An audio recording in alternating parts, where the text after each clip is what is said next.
Hello, ഇന്നൊരു പനീർ ബിരിയാണീൻ്റെ റെസിപ്പിയാണ്. പെട്ടെന്ന് ഉണ്ടാക്കാൻ പറ്റിയ നല്ല ടേസ്റ്റി ആയിട്ടുള്ള പനീർ ബിരിയാണി എങ്ങനെ ഉണ്ടാക്കാൻ നോക്കാം.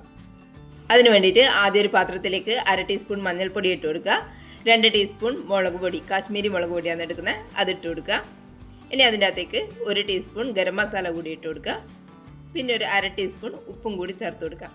ഇനി ഈ പൊടികളെല്ലാം നന്നായിട്ടൊന്ന് മിക്സ് ചെയ്തെടുക്കാം. എല്ലാം നന്നായി മിക്സ് ചെയ്തെടുത്തതിന് ശേഷം ഇതിൻ്റെ അകത്ത് നമുക്ക് ക്യൂബായിട്ട് കട്ട് ചെയ്തിട്ടുള്ള പനീർ കഷ്ണങ്ങൾ ചേർത്ത് കൊടുക്കാം. ഇനി ഈ മസാലയെല്ലാം പനീറിൽ മുഴുവനായിട്ട് പിടിക്കുന്നവരെ നന്നായിട്ടൊന്ന് മിക്സ് ചെയ്ത് കൊടുക്കാം. ഇതുപോലെ എല്ലാം മിക്സ് ചെയ്തെടുത്തതിന് ശേഷം ഒരു പാനിൽ കുറച്ച് എണ്ണ ചൂടാകാൻ വെക്കുക. അതിൻ്റെ അകത്തേക്ക് ഈ പനീർ കഷ്ണങ്ങൾ ഓരോന്നായിട്ട് വെച്ചെടുക്കാം. ഇനി ഇതിൻ്റെ എല്ലാ ഭാഗവും നന്നായിട്ടൊന്ന് ഫ്രൈ ചെയ്തെടുക്കാം. മുഴുവനും ഇതുപോലെ ചെയ്തെടുത്തതിന് ശേഷം ഇതൊന്ന് മാറ്റി വെക്കാം. ഇനി ഒരു പാത്രത്തിലേക്ക് 2 കപ്പ് ബസ്മതി അരി എടുക്കുക. ഇനി ഇത് നന്നായിട്ട് കഴുകിയെടുത്തതിന് ശേഷം ഒരു അരമണിക്കൂർ നേരം കുതിരാൻ വേണ്ടിയിട്ട് മാറ്റി വെക്കാം. അതിനുശേഷം ഒരു പാത്രത്തിൽ അരി വേവിക്കാനായിട്ടുള്ള വെള്ളം എടുക്കുക. അതിൻ്റെ അകത്തേക്ക് സ്പൈസസ് ഇട്ട് കൊടുക്കുക. കൂടെ തന്നെ ഒരു ചെറുനാരങ്ങ റൗണ്ടായിട്ട് കട്ട് ചെയ്തിട്ട് 2-3 കഷ്ണങ്ങൾ കൂടി ചേർത്ത് കൊടുക്കുക. ഇനി അതിൻ്റെ അകത്തേക്ക് ആവശ്യത്തിനുള്ള ഉപ്പും കൂടി ചേർത്ത് കൊടുത്തിട്ട് വെള്ളം നല്ലതുപോലെ തിളച്ചതിന് ശേഷം നമ്മൾ കുതിരാൻ വെച്ചിട്ടുള്ള അരി വെള്ളം മുഴുവൻ കളഞ്ഞതിന് ശേഷം ഇതിൻ്റെ അകത്തേക്ക് ഇട്ട് കൊടുക്കാം. ഇനി അരി ഒരു 3/4 വേവ് ആയതിനു ശേഷം ഇതിൻ്റെ അകത്ത് നിന്ന് കോരിയിട്ട് വേറൊരു പാത്രത്തിലേക്ക് മാറ്റി കൊടുക്കാം.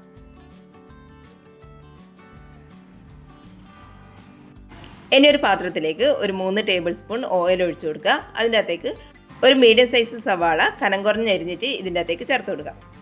ഇനി ഇതൊന്ന് നന്നായിട്ട് കളർ മാറി വരുന്ന സമയത്ത് ഇതിൻ്റെ അകത്ത് കുറച്ച് കാഷ്യൂ നട്ട്സ് ഇട്ട് കൊടുക്കുക.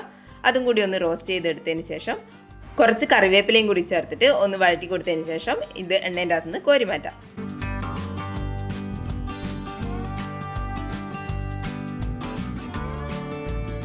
ഫ്രൈ ചെയ്തിട്ടുള്ള സവാളയെല്ലാം കോരി മാറ്റിയതിന് ശേഷം അതേ പാത്രത്തിലേക്ക് തന്നെ 2 മീഡിയം സൈസ് സവാള നീളത്തിൽ അരിഞ്ഞതും കൂടി ചേർത്ത് കൊടുക്കാം. ഇനി ഇതൊന്ന് വഴറ്റിയെടുക്കണം. വഴറ്റുന്ന സമയത്ത് തന്നെ പെട്ടെന്ന് വഴന്നു വരാൻ വേണ്ടിയിട്ട് കുറച്ച് ഉപ്പ് കൂടി ചേർത്ത് കൊടുക്കാം.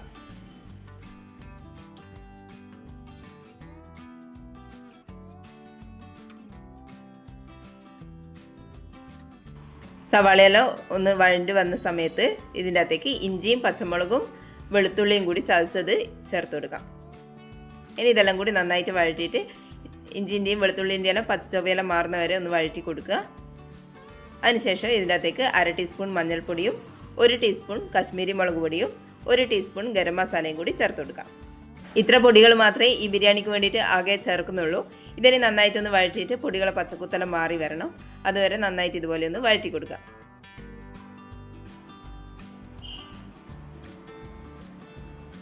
നന്നായിട്ട് ഇതുപോലെ വഴറ്റിയെടുത്തതിന് ശേഷം ഇതിൻ്റെ അകത്തേക്ക് 2 പഴുത്ത തക്കാളി ചെറുതായിട്ട് അരിഞ്ഞിട്ട് ചേർത്ത് കൊടുക്കാം. ഇനി തക്കാളി കൂടി നന്നായിട്ടൊന്ന് ഉടഞ്ഞ് വരുന്നവരെ വഴറ്റി കൊടുക്കാം. തക്കാളിയെല്ലാം നന്നായിട്ട് ഉടഞ്ഞിട്ട് വന്നിട്ടുണ്ട്. ഇനി ഇതിൻ്റെ അകത്തേക്ക് കുറച്ച് മല്ലിയിലയും പുതിനയിലയും ചെറുതായിട്ട് അരിഞ്ഞത് ചേർത്ത് കൊടുക്കാം. കൂടെ തന്നെ ഒരു 1/2 കപ്പ് അളവിൽ തൈരും കൂടി ചേർത്ത് കൊടുക്കാം. ഇനി ഇതെല്ലാം കൂടി ഒന്ന് മിക്സ് ചെയ്തെടുക്കുക.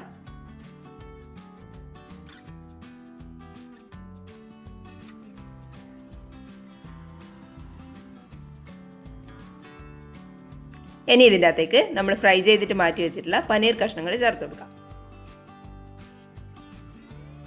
ഇനി മസാലയെല്ലാം പനീർ കഷ്ണങ്ങളിലാകെ പിടിക്കുന്നവരെ നന്നായിട്ടൊന്ന് വഴറ്റി കൊടുത്തതിന് ശേഷം നമ്മൾ വേവിച്ചിട്ട് മാറ്റി വെച്ചിട്ടുള്ള ചോറ് ഇതിൻ്റെ അകത്തേക്ക് ചേർത്ത് കൊടുക്കാം. ഇനി ഒരു സ്പൂൺ ഉപയോഗിച്ചിട്ട് ഇതെല്ലാവരും ലെവൽ ചെയ്ത് കൊടുക്കുക.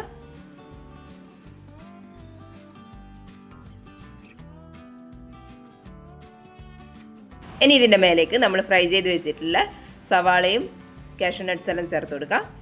കൂടെ തന്നെ കുറച്ച് മല്ലിയിലയും പുതിനയിലയും ചെറുതായിട്ട് അരിഞ്ഞതും കൂടി ചേർത്ത് കൊടുക്കാം.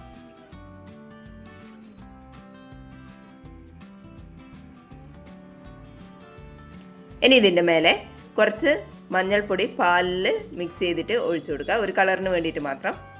കൂടെ തന്നെ ഒരു 2 ടീസ്പൂൺ നെയ്യ് കൂടി ഇതിൻ്റെ മേലെ ഒഴിച്ചു കൊടുക്കാം. ഇനി ഇത് അടച്ചു വെച്ചതിന് ശേഷം ലോ ഫ്ലെയിമിൽ ഒരു 15 മിനിറ്റ് നേരം ദം ചെയ്തെടുക്കാം. 15 മിനിറ്റിന് ശേഷം ഫ്ലെയിം ഓഫ് ചെയ്ത് കൊടുക്കുക. എന്നിട്ട് കുറച്ച് സമയം കൂടി അങ്ങനെ തന്നെ വെച്ചതിന് ശേഷം ഇതൊന്ന് മൂടി തുറന്നിട്ട് മിക്സ് ചെയ്ത് കൊടുക്കാം. കുക്കറിൽ ചെയ്തെടുക്കുന്ന അതേ സമയം കൊണ്ട് തന്നെ ഇതുപോലെ ചെയ്തെടുക്കാം. നല്ല ടേസ്റ്റി ആയിരിക്കും. അരിയൊന്നും ഒട്ടും ഒട്ടിപ്പിടിക്കാണ്ട് ഒട്ടും കുഴഞ്ഞു പോവുകയും ചെയ്യാണ്ട് ചോറ് നമുക്ക് ഇതുപോലെ ചെയ്തെടുക്കാൻ പറ്റും. ഇനി അടിയിലുള്ള മസാലയും ചോറും മെല്ലെ മെല്ലെ ഒന്ന് മിക്സ് ചെയ്ത് കൊടുക്കാം. കുട്ടികൾക്കെല്ലാം സ്കൂളിലെല്ലാം കൊടുത്തു വിടാൻ രാവിലെ എളുപ്പത്തിൽ തയ്യാറാക്കാൻ പറ്റിയ നല്ല അടിപൊളി റെസിപ്പിയാണ്. എല്ലാവരും ഇതുപോലെ ഉണ്ടാക്കി നോക്കിയിട്ട് ഫീഡ്ബാക്ക് ഒന്ന് കമൻറ്റ് ചെയ്യണേ. വീഡിയോ ഇഷ്ടപ്പെട്ടിട്ടുണ്ടെങ്കിൽ ഒന്ന് ലൈക്ക് ചെയ്ത് സബ്സ്ക്രൈബ് ചെയ്യണേ. താങ്ക്